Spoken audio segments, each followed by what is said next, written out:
All right, so let's discuss problem 3 of ISI 2026 UGP. Again, this question is easy, and in fact, इस साल यार UGP का paper comparatively easier side पे था compared to UGA. तो ये problem 3 कह रहा है कि suppose n is greater than or equal to 2, right? An integer define a set S जिसमें x1 से लेकर xn तक एक n टपल है, right? Ordered pair, ordered not pair है, ordered टपल है x1, x2 and so on till xn. ठीक है, एस सेट में ये टपल्स आएंगे सच दैट कंडीशन क्या है कि हर जो वैल्यू है x I that lies between 0 to 1. ठीक है, फर्दर अब ये कह रहे हैं कि एक फंक्शन डिफाइन किए जिसमें इनपुट हम ये एन टपल दे रहे हैं. ठीक है, as you can see here also, है ना.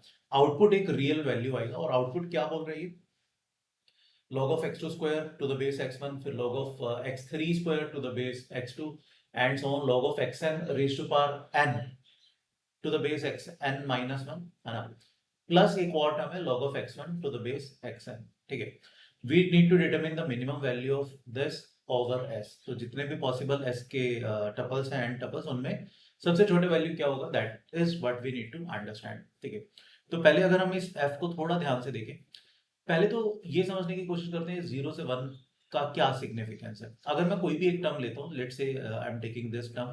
ठीक है, तो इस टर्म को अगर हम लेते हैं तो ये एक्चुअली बन रहा है log of x2 square to the base x1. And similarly in general अगर हम बात करते हैं, जनरल टर्म की अगर मैं बात करूं, यहां तक पैटर्न चल रहा है, ये एक अलग से एक टर्म इसने ऐड की हुई है ना. तो जनरल टर्म की अगर हम बात करते हैं, this is log of xn raised to power n to the base xn minus 1. तो पहले तो क्या मैं log के कॉरस्पॉन्डिंग पावर को आगे लेकर आ सकता हूँ, लेकर आ सकते हैं, बिकॉज उसके लिए ये चीज पॉजिटिव होनी चाहिए, तभी हम आगे लेकर आ पाएंगे. बगैर बिकॉज अगर ये नेगेटिव होता तो आगे नहीं लेकर आ पाता, डोमेन का चक्कर पड़ता.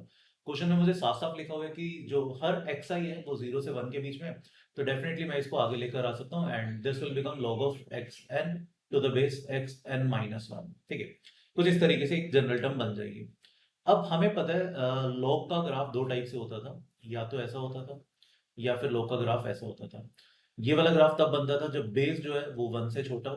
ठीक है, log of x to the base a के ग्राफ की बात कर रहे हैं, और बेस 1 से छोटा हो और 0 से 1 के बीच में हो. ठीक है, अब क्लियरली इसमें अगर मैं 0 से 1 के बीच की बात करता हूँ, कैन आई से, ऑब्वियसली यहाँ पर हमारे हर टर्म में बेस में एक ऐसी वैल्यू है जो 0 से 1 के बीच में लाई कर रही है, जो क्वेश्चन में कांस्टेंट भी था. ठीक है, तो ऑब्वियसली हमारे केस में हर लोग के लिए ये ग्राफ बनना चाहिए. तो 0 से 1 के बीच में, since they both are lying on the same side of unity, तो आई कैन डेफिनेटली क्लेम कि हर लॉगरिथमिक टर्म, हर ये टर्म पॉजिटिव होगी, every term will be positive. ठीक है, तो यहां तक what we were able to claim कि every log term will be positive, और in general log of a to the base b is positive if either if both lies on the same side of unity, both lies on same side of unity. मतलब या तो दोनों ए और B 1 से बड़े हों या दोनों ए और बी 1 से छोटे हों.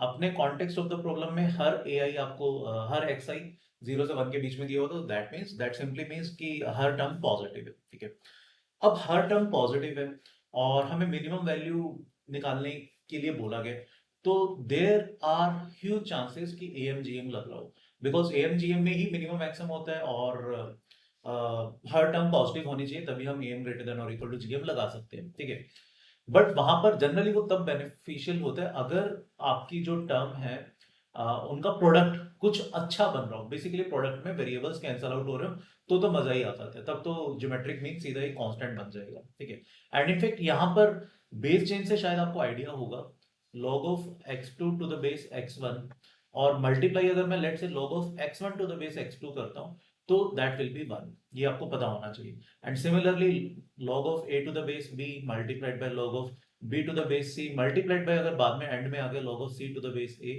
तो इन सब का प्रोडक्ट 1 बन जाएगा. अब अपने पास यही चीजें तो है, log of x2 to the base x1 है बट स्क्वायर था, चलो वो पावर आगे आ जाएगी, है ना. फिर log of x3 to the base x2 होगा, उसका क्यूब होगा, क्यूब आगे आ जाएगा, है ना. एंड लास्ट में n आगे आ जाएगा, xn और xn माइनस 1. फिर इसने एक एडिशनल टर्म भी डाल दी, x1 to the base x1. तो प्रैक्टिकली इन सब का प्रोडक्ट में ये जो कांस्टेंट्स हैं जो आगे आए सिर्फ वो बचेंगे, वेरिएबल्स ये जो है basically x1 x2 till xn ये सब कैंसिल आउट हो जाएगा. ठीक है, तो ये अब अभी तक ये इंट्यूशन थी। अब इसी चीज को अगर मैं फॉर्मलाइज करूं, क्या मैं f को लिख सकता हूं? f will be, first term में से 2 आगे आ जाएगा, 2 log of x2 to the base x1। Second term में से 3 आगे आ जाएगा, 3 log of x3 to the base x2। फिर 4 आगे आ जाएगा, log of 4 टाइम्स log of that will be 4 times log of x4 to the base x3 and so on. ठीक है, ये टर्म क्या बनेगी, यहां पर n आगे आएगा, n log of xn to the base xn minus 1 and last में एक और टर्म है log of x1 to the base xn। ठीक है, ये हमारा f के इक्वल बन गया। अब यहां पर since each and every term is positive, so I can definitely apply am greater than और इक्वल टू gm। इनका am, इन सबका सम, दैट इज f पूरा अपॉन n। ठीक है, f बेसिकली सबका सम ही तो ये n टर्म्स है, n टर्म्स की तरह मैं इसको कंसीडर कर सकता हूं। इन सबका sum that will be greater than और इक्वल टू इन सबका प्रोडक्ट। जब मैं प्रोडक्ट करूंगा तो सिर्फ ये कांस्टेंट बचेंगे, जैसे अभी मैंने बेस चेंज से देखा बाकी सब टर्म्स कैंसिल आउट हो जाएंगी, है ना। तो ये product will be 2 into 3 into 4 into 5 and so on till n and followed by the last term which is 1। ठीक है, रेज टू पावर इसका geometric mean that is 1/n। ठीक है, विच इज, ये क्लियरली ये वाली वैल्यू के this is n factorial. तो ये जो फंक्शन है f, ये मैं बोल सकता हूं दैट इज ग्रेटर देन और equal to n times n factorial power 1/n। ये हम सिंपली बोल सकते थे। ठीक है, तो आपसे क्वेश्चन में मिनिमम वैल्यू पूछ रहा था। Minimum value should be, that means answer should be what, minimum value should be, since f is always greater than और इक्वल टू दिस, तो minimum value should be n times n factorial power 1/n। ठीक है, अब जिन बच्चों ने यहां तक की है, आई डोंट फील कि उन्हें पूरे नंबर मिलेंगे। ठीक है, नहीं मिलने चाहिए, बिकॉज आपको अभी ये जस्टिफाई करना है क्या इक्वालिटी होल्ड कर सकती है या नहीं। ठीक है, जिसके मेरे हिसाब से यहां तक आपको करने से you should not get more than 50%। यहां तक करने से 50% से ज्यादा नहीं मिलने चाहिए आपको। अभी आपको ये भी जस्टिफाई करना है कि भाई इक्वालिटी होल्ड करेगी या नहीं करेगी, करेगी तो कहां करेगी। ठीक है, तो प्रैक्टिकली हमें पता है am इक्वल टू gm तब होता है जब सारे टर्म्स इक्वल हो, when all this terms are equal. ठीक है, हर टर्म इक्वल होनी चाहिए। ये कितनी टर्म्स थी, n टर्म्स थी, और इन सबका सम n टाइम्स ये आए हुए, तो that means each and every term should be equal to n factorial power 1/n। ये मुझे प्रूव करना है कि क्या ऐसा हो भी सकता है या नहीं। ठीक है, तो इस चीज को हम जस्टिफाई करने की कोशिश करते हैं। ठीक है, तो टेक्निकली हमें प्रूव करना है हर term n factorial power 1/n के इक्वल है। तो मैं इसको हर टर्म को मैं लिख देता हूँ, this is twice of log of x2 to the base x1, that should be equal to thrice of log of x3 to the base x2, that should be equal to 4 times log of x4 to the base x3 and so on. The last term will be n times log of xn to the base xn minus 1 and एक अलग से special term था that should be equal to log of x1 to the base xn। ठीक है, ये एक अलग term था जिसको हम बाद में देखेंगे, है ना। एंड अब यहाँ पर और ये हर टर्म किसके इक्वल होनी चाहिए, that each term should be equal to what we say n factorial power 1/n, क्योंकि इनका सबका सम था n times this, and since these are n terms तो हर term n factorial power 1/n के इक्वल होनी चाहिए। एंड फॉर द टाइमिंग मैं इस की बार बार बड़ा कॉम्प्लिकेटेड सा ये लिखना, इसको मैं for the timing I am assuming this to be equal to k। ठीक है, तो अब अगर हम ध्यान से देखें पहली term which is 2 of log of x2 to the base x1 that is equal to k, तो can I say x1 जो हो जाएगा, this implies x1 should be equal to, sorry, x2 should be equal to,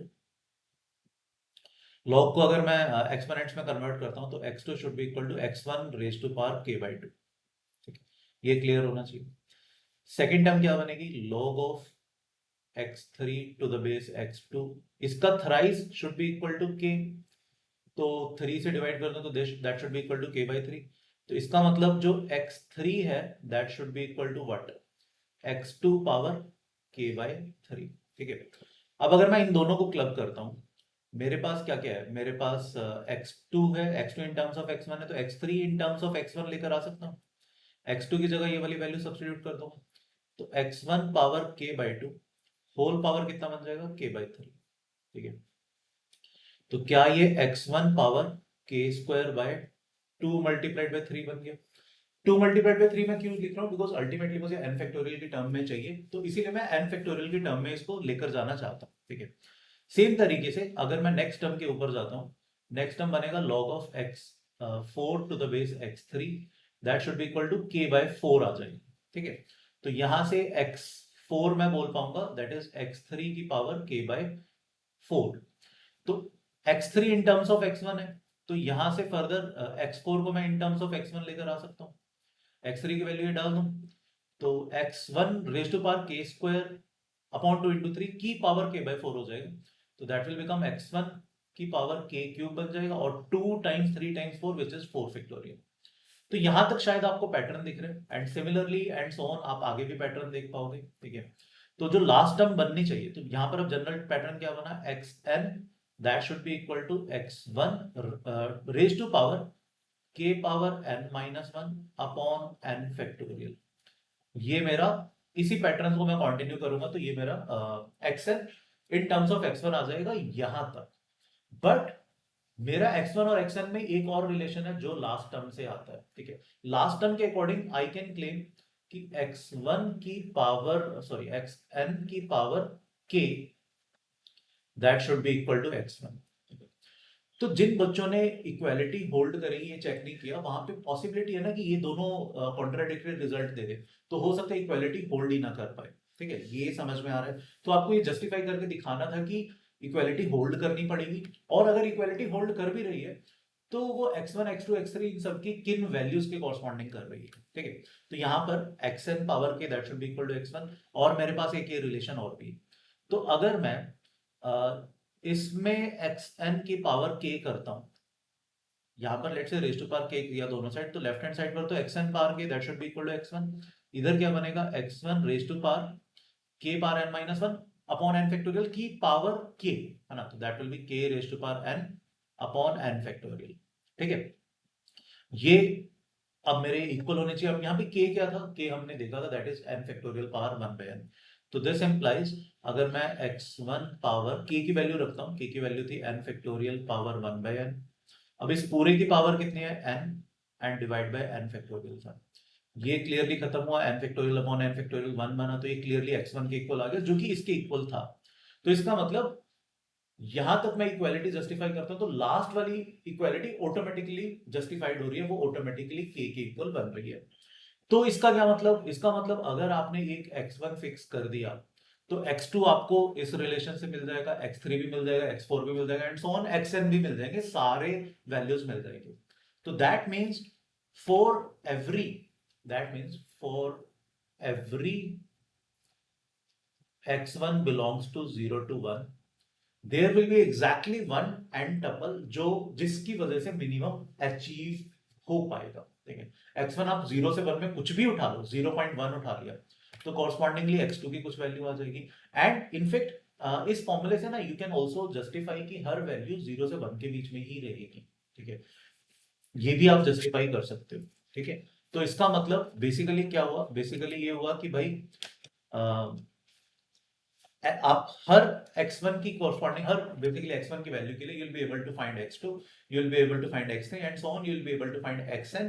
That means for every possible value of x1 minimum will be achieved, there will be some values of x2 and so on till xn जिसके लिए minimum achieve हो जाएगा। ये समझ में आ रहा है? तो yes, minimum is achievable and the answer should definitely be n factorial power 1 by n multiplied by n. This should be the minimum value। ठीक है, तो आई होप देखो क्वेश्चन में अगर सिर्फ आंसर निकालना था तो वो बहुत आसान था।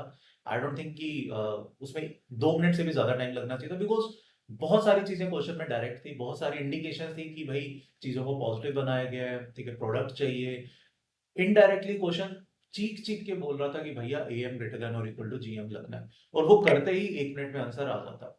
But the important part was whether that is actually achievable और नॉट, ये आपको जस्टिफाई करना था, है ना, और वो इस तरीके से हम जस्टिफाई कर सकते हैं। राइट, तो आई होप ये प्रॉब्लम 3 आपको समझ में आ गया हो।